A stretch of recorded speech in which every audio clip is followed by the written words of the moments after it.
Savez-vous qui vous a créé, qui vous a donné un corps, la couleur de vos yeux et de vos cheveux?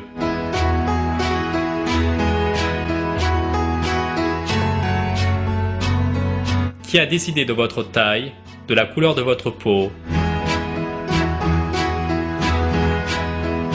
Qui vous a créé parmi toute la création, celle des cieux et de la terre, ainsi que toutes les créatures? Qui a établi l'ordre des planètes, du soleil, des étoiles dans l'univers?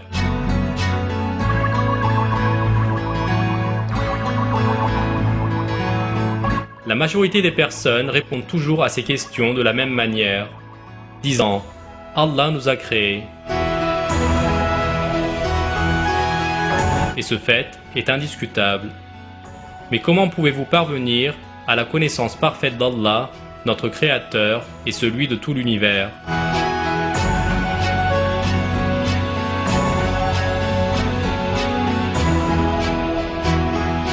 Par le documentaire que nous allons voir, nous essaierons de vous rapprocher de la réalité de notre Créateur, Allah, notre Seigneur, plus proche de nous que notre veine jugulaire.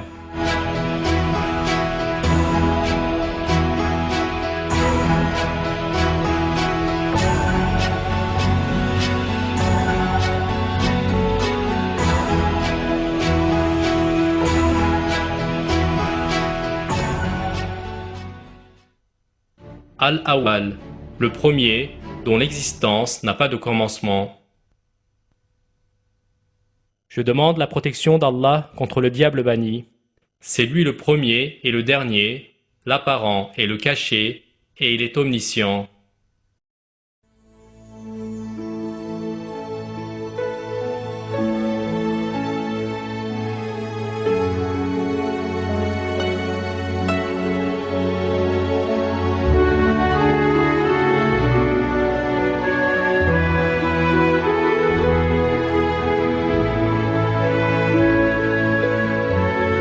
L'univers a-t-il eu un commencement? C'est une des questions à laquelle l'homme a cherché une réponse pendant des siècles. Ceux qui ont compris que l'univers a un créateur sont aussi persuadés qu'il a eu un commencement. Cependant, certaines personnes refusent l'idée même d'un créateur, allant jusqu'à décréter que l'univers n'a jamais eu de commencement. Il existe ainsi, selon eux, depuis toujours et continuera à exister pour toujours. Or, les progrès scientifiques actuels ont clairement prouvé que ces gens sont dans l'erreur. Un bon nombre de théories ont été avancées pour expliquer l'origine de l'univers. De nos jours, cependant, les milieux scientifiques s'accordent tous sur un point. Une découverte scientifique récente a mis en évidence le fait suivant. En 1929, Edwin Hubble a découvert que l'univers était en constante expansion. À partir de cette thèse, les scientifiques ont formulé une importante hypothèse. Si le déroulement du temps dans un univers en expansion était inversé, il serait alors possible d'imaginer l'univers entier comme un système rétractile, telle une étoile géante devenant par exemple de plus en plus petite. La conclusion logique est qu'un univers qui se rétracte au fil du temps doit tôt ou tard revenir à son point de départ, un point unique, minuscule. L'explosion de ce point unique a été par conséquent à l'origine de l'expansion de l'univers. Notre univers a bien eu un commencement, cela veut dire qu'un créateur infiniment puissant l'a créé. Ce créateur est Allah le Tout-Puissant. Il était là avant les créatures, les planètes, les galaxies, l'univers tout entier, et même bien avant la création du temps. Il est en effet le premier dont l'existence n'a pas de commencement.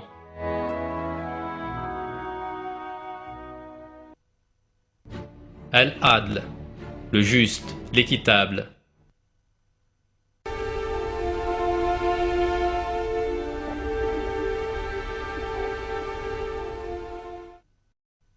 Ô les croyants, soyez stricts dans vos devoirs envers Allah, et soyez des témoins équitables, et que la haine pour un peuple ne vous incite pas à être injuste.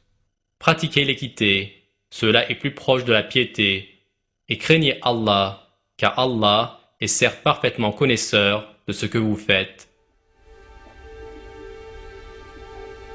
Allah est le plus juste parmi les justes. Son infinie justice couvre l'univers dans toute sa dimension.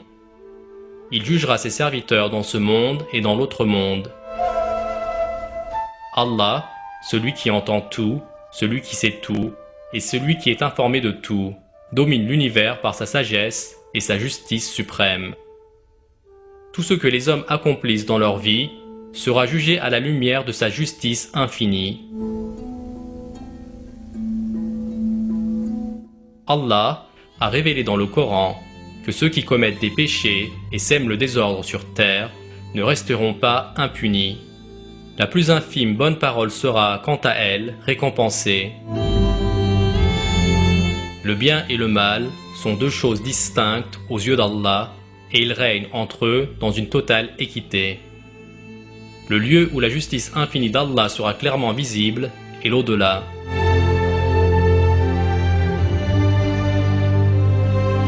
Il est certain qu'Allah n'omet aucune action et ses promesses sont véridiques. Chaque être humain, sans exception, sera rétribué pour ses actes ici-bas.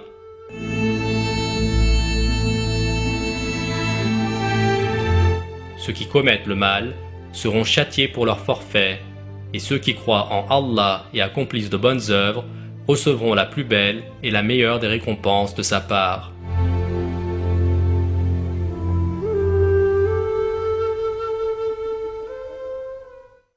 Al-Afu, celui qui efface, l'indulgent, dont le pardon est large.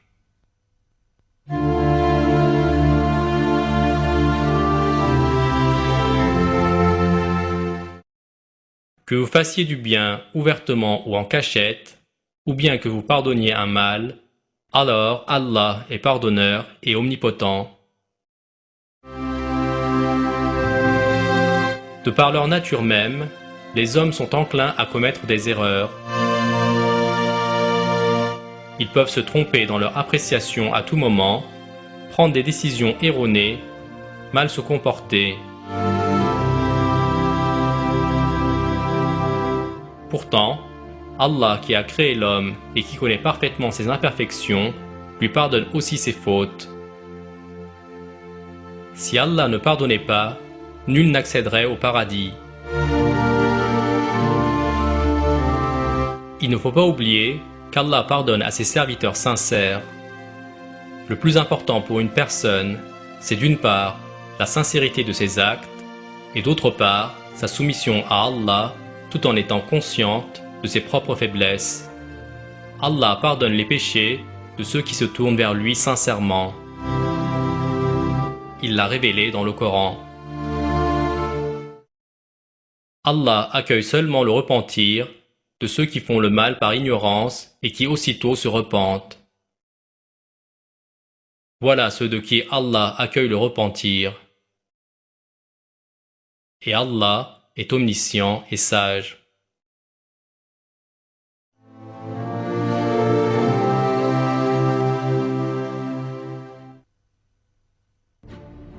Al-Alim, le très savant, l'omniscient.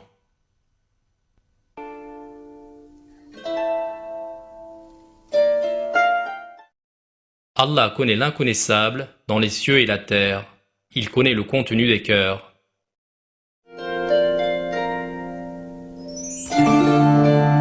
Allah possède la connaissance des cieux et de la terre, des créatures, des lois qui régissent l'univers. Il appréhende tout ce qui s'y passe, tout ce qui s'y fait ou s'y fera de tout temps.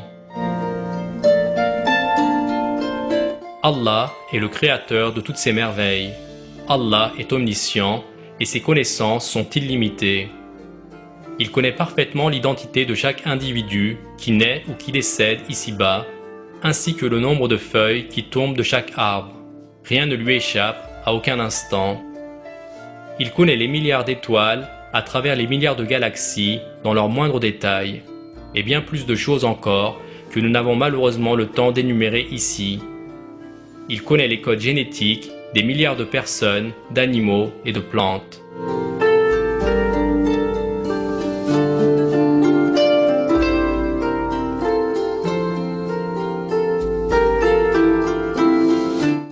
un verset du Coran, il révèle: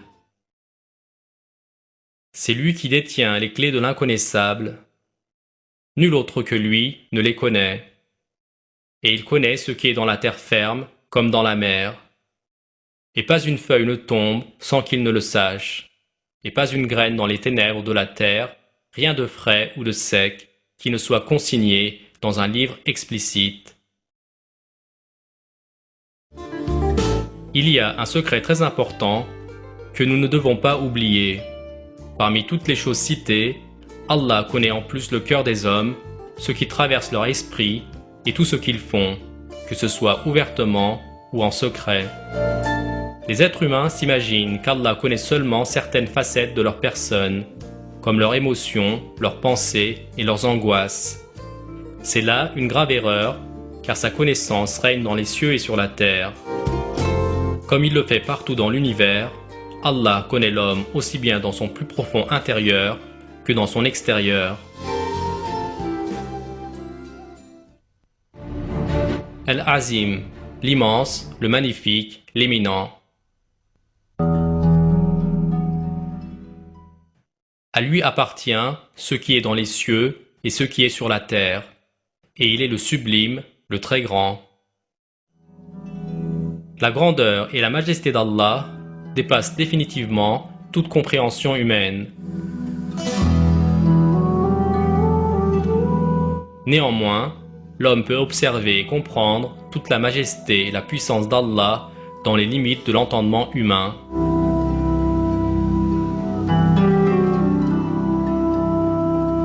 L'univers regorge en effet d'innombrables exemples, preuves de sa grandeur. Il suffit de contempler le monde pour se rendre compte de la grandeur d'Allah, créateur de l'univers visible et invisible.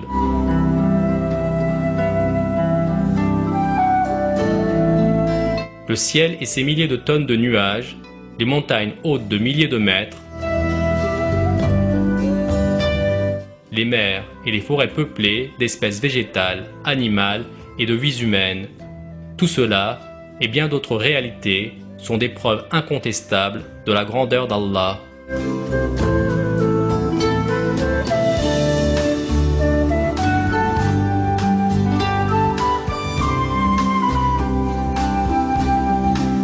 Quelques minutes de réflexion permettent à chaque individu de prendre conscience de la nécessité de se soumettre à Allah, le Tout-Puissant,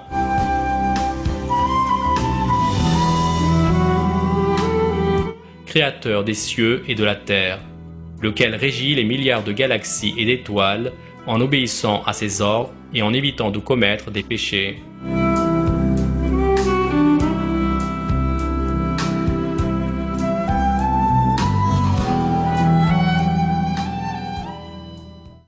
Al-Bari, le créateur, le producteur, le novateur.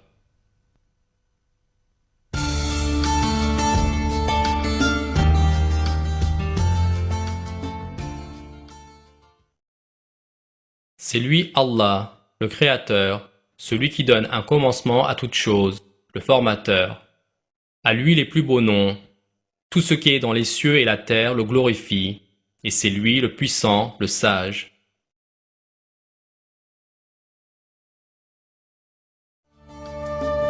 Tout est en parfait équilibre et en harmonie dans notre univers.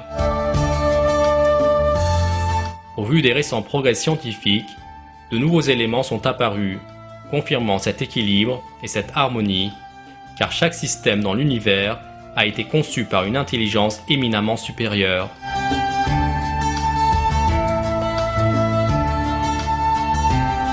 Le possesseur de cette intelligence a créé chaque créature selon un ordre étonnant.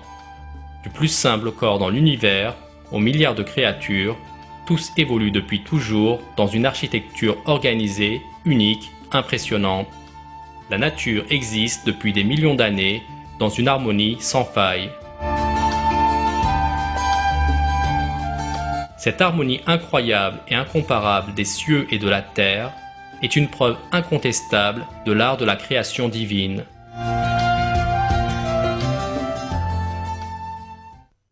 Al-Jabbar, celui qui domine et contraint, le contraignant. C'est lui Allah, nulle divinité que lui, le souverain, le pur, l'apaisant, le rassurant, le prédominant, le tout-puissant, le contraignant, l'orgueilleux. Gloire à Allah, il transcende ce qu'il lui associe.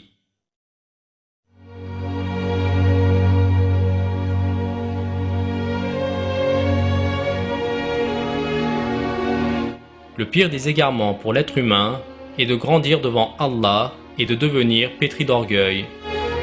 Aveuglé par ses illusions, l'homme se considère alors comme une entité indépendante d'Allah à tel point qu'il en arrive à prétendre que certaines de ses caractéristiques viennent de lui et se reconnaît une identité propre. Bien évidemment, tout ceci est complètement irrationnel. Si nous nous arrêtons un instant sur la réalité des choses de la vie, nous nous rendons compte que nous ne sommes pas venus dans ce monde de notre propre initiative, que nous ignorons quand notre vie se terminera, enfin, qu'aucun de nos traits caractéristiques ne nous a été donné par nous-mêmes. Devant tous ces faits incontestables, il devient insensé et irraisonnable pour l'homme de grandir plein d'arrogance devant Allah, son Créateur. L'homme doit comprendre la grandeur d'Allah et prendre conscience qu'Allah l'a créé à partir de rien et lui a donné ses caractéristiques et aptitudes. Il ne doit pas non plus oublier qu'Allah peut à tout moment reprendre ses bienfaits dont il l'a si généreusement pourvu, et que toute créature doit un jour mourir. L'homme doit accepter que seul Allah sera toujours là et doit alors se soumettre à lui, car Allah, toutes les fois qu'il le souhaite, a le pouvoir de faire courber la tête à ceux qui sont imbus d'arrogance, inconscients de leur impuissance et qui se détournent de lui. Al-Haq, le vrai, dont l'existence est la seule véritable. Il en est ainsi parce qu'Allah est la vérité et que tout ce qu'ils invoquent en dehors de lui est le faux, et qu'Allah, c'est lui le haut, le grand.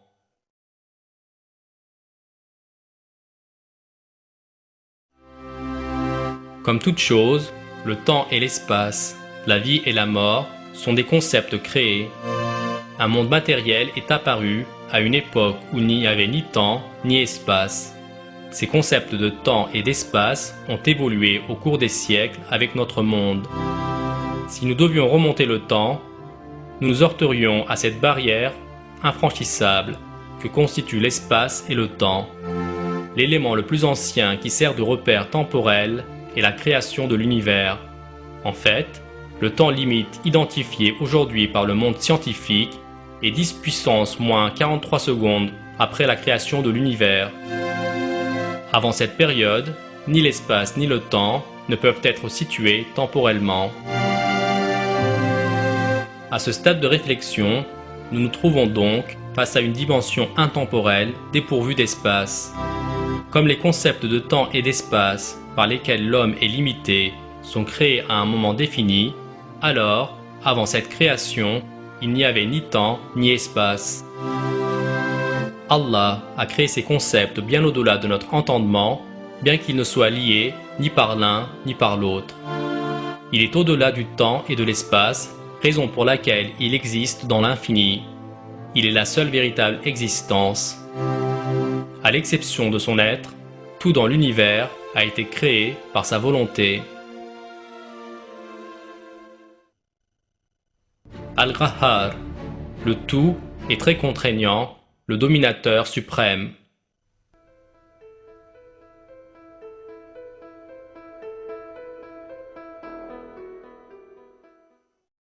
Au jour où la terre sera remplacée par une autre, de même que les cieux, et où les hommes comparaîtront devant Allah l'unique, le dominateur suprême.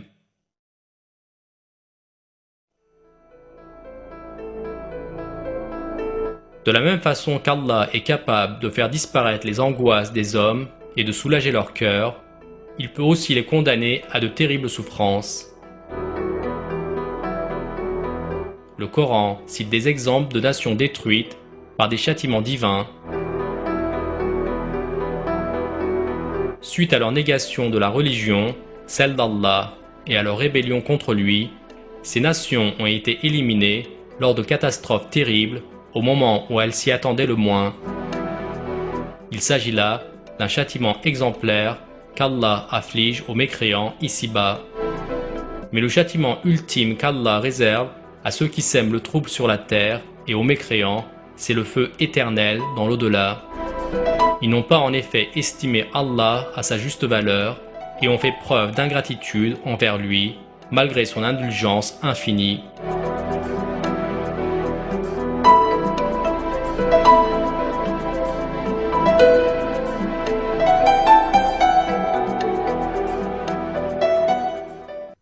Al-Quddus, l'infiniment saint, pur de toute imperfection.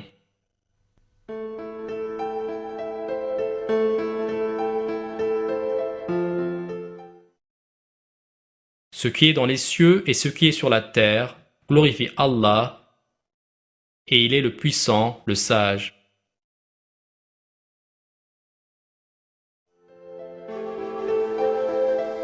Allah est le seul créateur de tout sur terre, dans les cieux, dans l'espace et dans la terre. Il est l'initiateur de l'ordre, des lois cosmiques et de l'harmonie générale que nous constatons en regardant autour de nous. Les mondes invisibles et imperceptibles sont eux aussi soumis à Allah et à ses lois. Ainsi qu'il est révélé dans le Coran, Allah retient les cieux et la terre pour qu'ils ne s'affaissent pas. Et s'ils s'affaissaient, nul autre après lui ne pourra les retenir. Il est indulgent et pardonneur.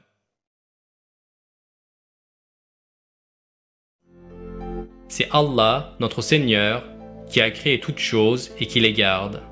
L'homme, serviteur d'Allah, est totalement impuissant. Il commet des erreurs, oublie et est souvent désespéré et insouciant. Car l'être humain est faible par rapport à son Créateur. Il est limité physiquement, spirituellement, voire sur le plan de l'entendement. Tout au long de sa vie, il doit prodiguer des soins et une attention permanente à son corps. S'il soumet son corps à un effort physique trop intense, le prive de sommeil pendant quelques jours, ou encore le laisse se déshydrater pendant une journée, ce corps finira alors par s'affaiblir et se dégrader.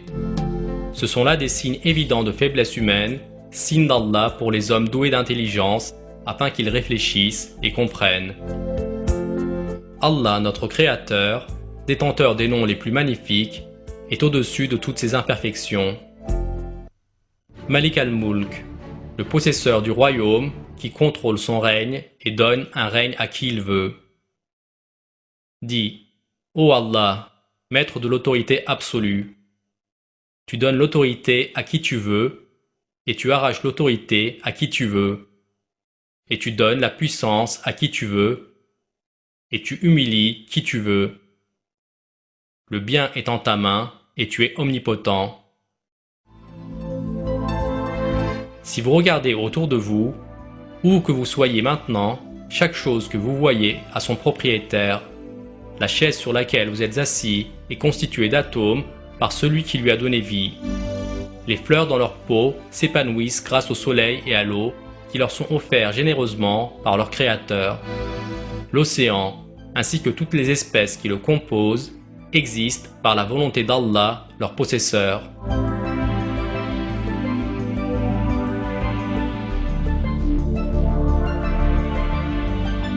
Celui qui possède tout cela, ainsi que l'univers infini, est Allah, le Tout-Puissant, Seigneur de tous ces mondes.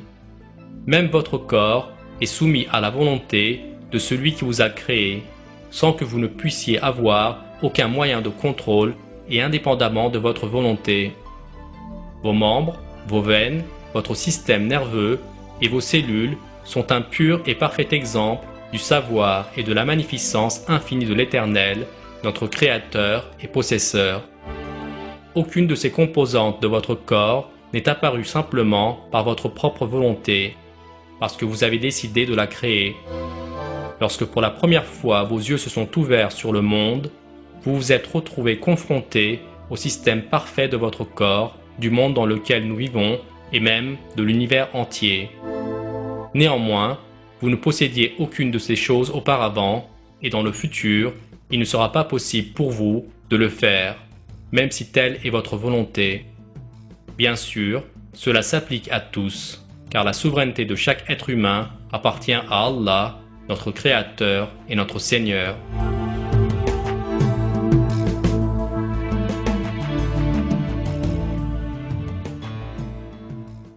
Ar-Rahman, Ar-Rahim, le très miséricordieux, le tout miséricordieux.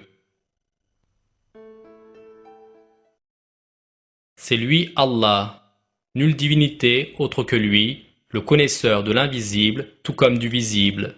C'est lui le tout miséricordieux, le très miséricordieux. La compassion et la grâce infinie d'Allah, le tout miséricordieux, sont représentées dans chaque création visible et invisible. Ce sont ces grâces qui permettent à l'homme de jouir de cette vie. La miséricorde d'Allah est partout. Par exemple, c'est Allah qui chaque jour fait pousser des milliards de graines sous terre, couvre de terre fertile toute la planète dont la température intérieure est de 4500 degrés, provoque des tonnes d'eau qui tombent du ciel. Parallèlement, il dispense ses biens en nourriture et autres formes de jouissance aux milliards d'espèces et de créatures sur la terre. Il emplit nos poumons d'air qu'il a créés et nous comble de merveilles et de bienfaits de sa création.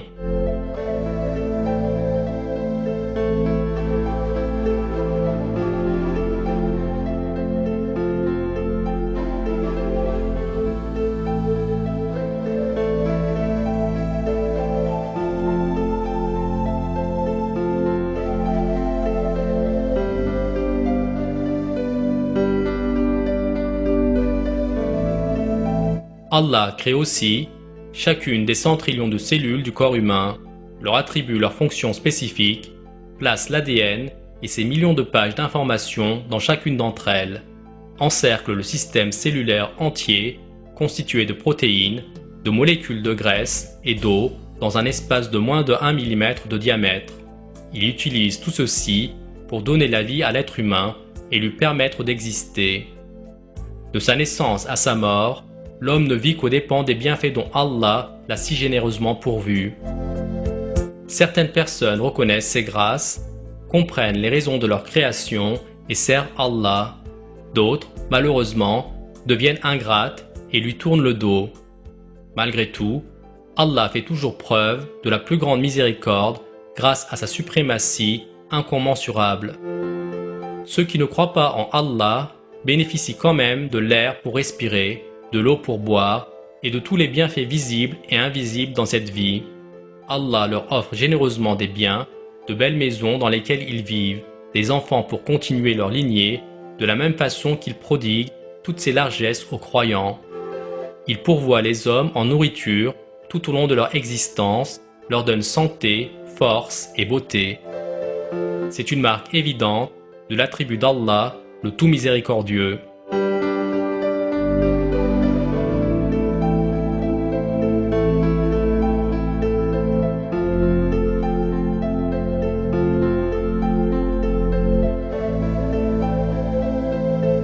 Allah permet aux mécréants de profiter de telles largesses, leur laissant ainsi la porte ouverte pour qu'ils puissent retourner vers sa religion, qu'ils retrouvent la voie de la raison et intègrent les rangs des reconnaissants. Toutefois, nous ne devons pas oublier que ceux qui se détournent d'Allah ne pourront jouir de ses bienfaits que dans ce bas monde. Dans l'au-delà, ces grâces appartiendront seulement aux croyants qui les utilisent dans le monde afin de se rapprocher d'Allah, chercher à lui plaire et lui rendre grâce. C'est un autre signe de la très grande miséricorde d'Allah.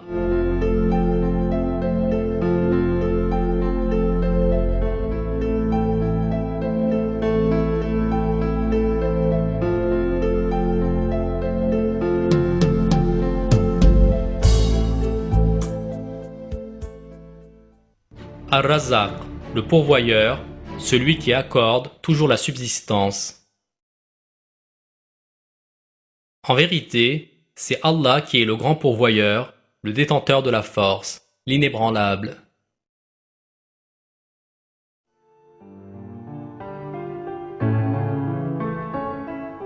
Allah est celui qui est le plus bienveillant et le plus miséricordieux envers ses serviteurs. Il comble leur vie des merveilles de cette terre tant et si bien que cette terre produit tout genre de végétation, sans que l'homme n'ait à intervenir. Dans cette terre poussent des fruits et des légumes de toutes les couleurs, jaune, vert, rouge et orange. De la même façon, les mers d'un bleu vif sont aussi peuplées de milliers d'espèces de poissons au goût varié et délicieux.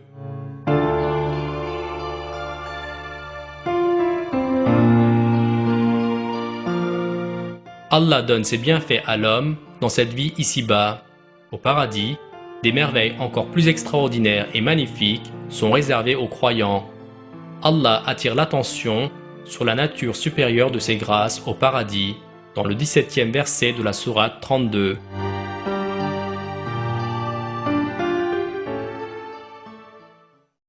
Aucun être ne sait ce qu'on a réservé pour eux comme réjouissance pour les yeux, en récompense de ce qu'ils œuvraient.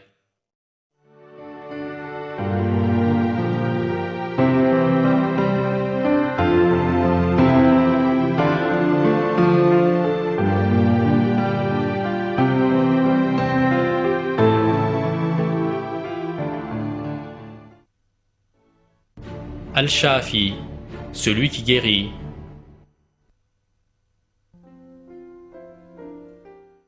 Et quand je suis malade, c'est lui qui me guérit. Un des moments où la faiblesse de l'homme est la plus visible est lorsqu'il est malade. Afin que l'homme puisse faire l'expérience de sa faiblesse, Allah a créé des centaines de maladies.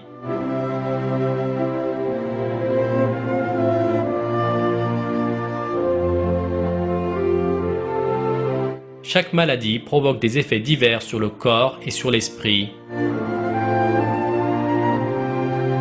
Elles existent toutes avec un objectif précis. Il est étonnant de voir à quel point un virus si petit, invisible à l'œil nu, peut rendre une personne méconnaissable, sans oublier non plus ces personnes porteuses de virus non diagnostiqués. Ce sont là également des preuves de la puissance d'Allah.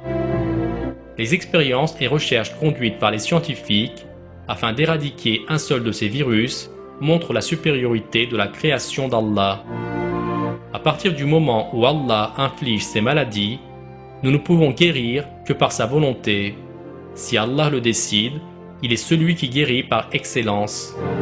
Tous les médecins au monde et les technologies médicales les plus sophistiquées ne pourront rien pour une personne si Allah ne le décrète pas. Et il ne faut pas oublier que les médecines ne sont qu'un moyen de guérison. Si telle est la volonté d'Allah, le traitement sera un moyen d'obtenir une guérison. Inutile de préciser qu'une maladie bénigne en apparence peut s'avérer mortelle à moins qu'Allah n'en décide autrement.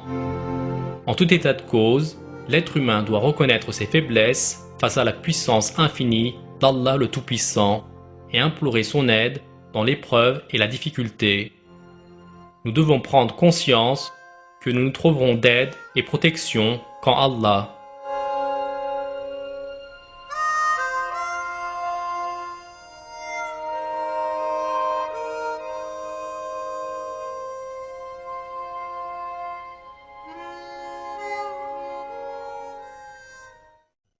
At-Tawwab, celui qui ne cesse de revenir, d'accueillir le repentir de ses adorateurs. Sauf ceux qui se sont repentis, corrigés et déclarés. 2. Je reçois le repentir, car c'est moi, l'accueillant au repentir, le miséricordieux.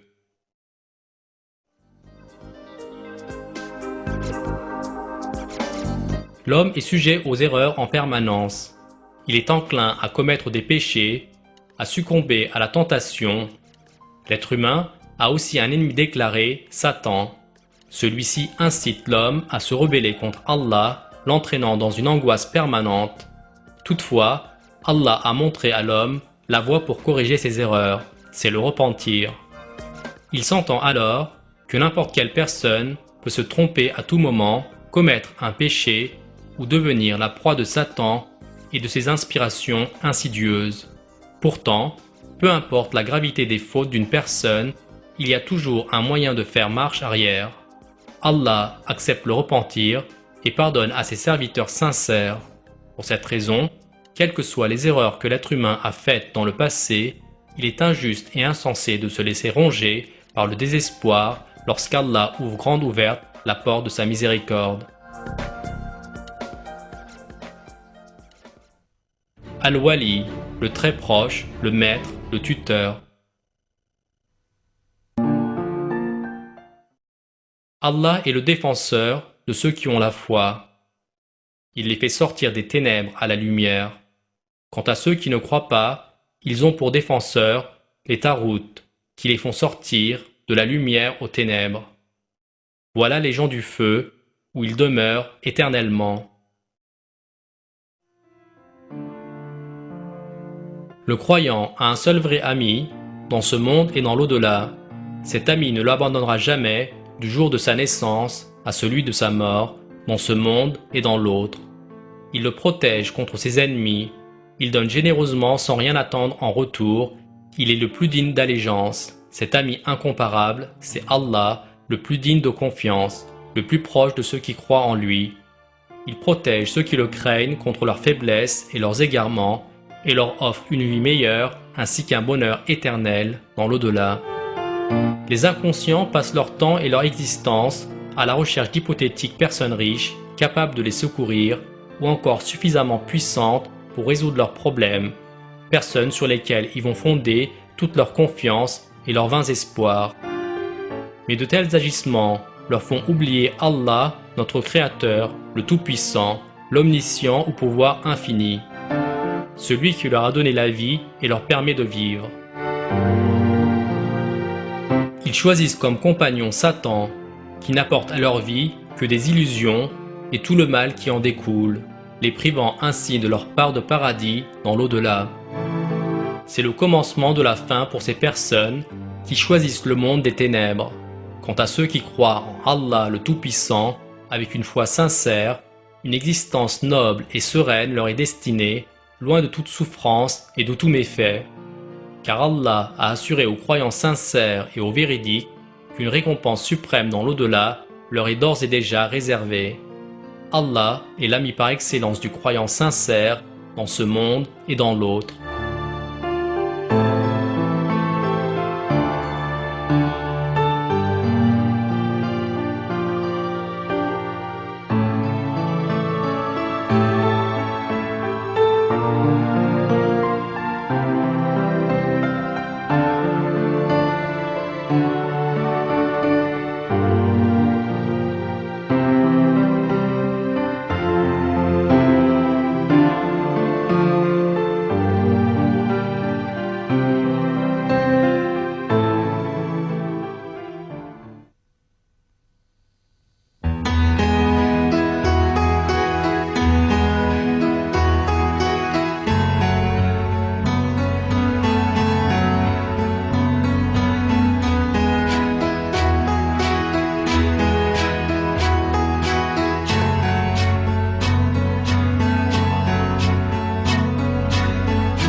C'est lui, Allah, nulle divinité autre que lui, le connaisseur de l'invisible tout comme du visible.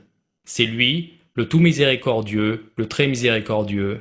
C'est lui, Allah, nulle divinité que lui, le souverain, le pur, l'apaisant, le rassurant, le prédominant, le tout-puissant, le contraignant, l'orgueilleux. Gloire à Allah, il transcende ce qui lui associe. C'est lui, Allah, le Créateur, celui qui donne un commencement à toute chose, le formateur. À lui les plus beaux noms. Tout ce qui est dans les cieux et la terre le glorifie, et c'est lui, le puissant, le sage.